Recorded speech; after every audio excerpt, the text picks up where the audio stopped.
The Story of an Hour by Kate Chopin. Knowing that Mrs. Mallard was afflicted with heart trouble, great care was taken to break to her as gently as possible the news of her husband's death.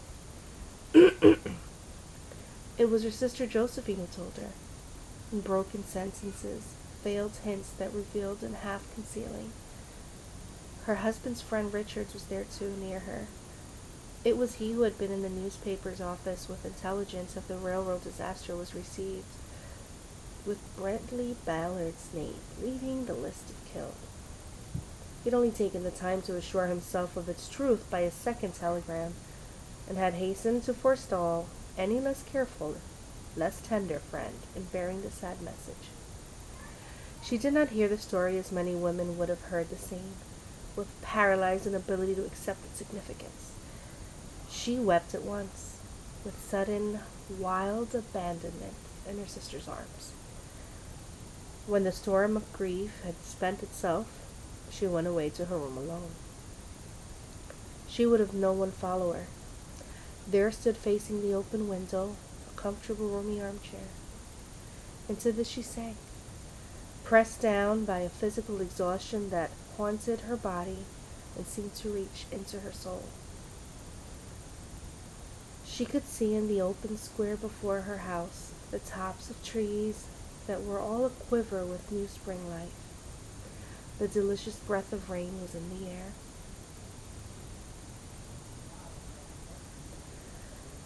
In the street below, a peddler was crying with his wares.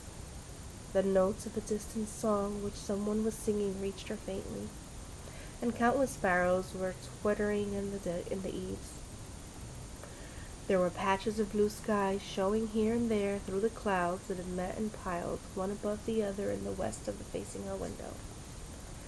She sat with her head thrown back upon the cushion of the chair, quite motionless, except when a sob came up into her throat and shook her, as a child who has cried itself to sleep continues to sob in its dreams. She was young, with fair, calm face whose lines bespoke repression and even a certain strength.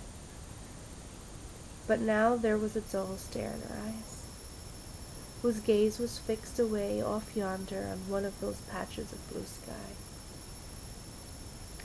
It was not a glance of reflection, but rather indicated a suspension of intelligent thought.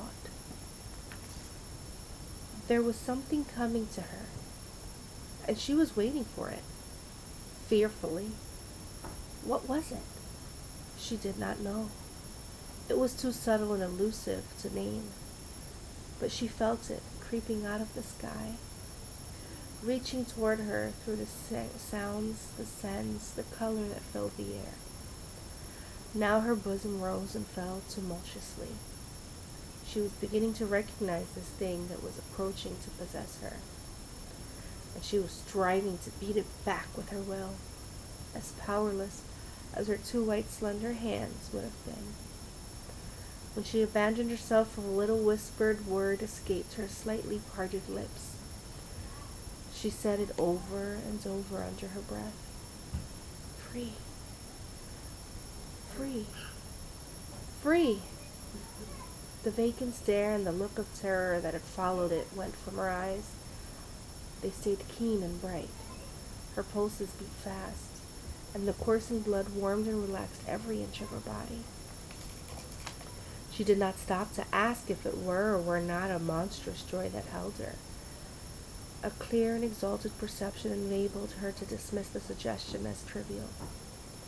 She knew that she would weep again when she saw the kind, tender hands folded in death. The face that had never looked save with love upon her, fixed and gray and dead. But she saw beyond that bitter moment a long possession of years to come that would belong to her. Absolutely. And she opened and spread her arms out to them in welcome. There would be no one to live for during these coming years. She would live for herself. There would be no powerful will bending hers in that blind persistence. with which men and women believe they have a right to impose a private will upon a fellow creature. A kind intention or a cruel intention made the act seem no less a crime as she looked upon it in that brief moment of illumination.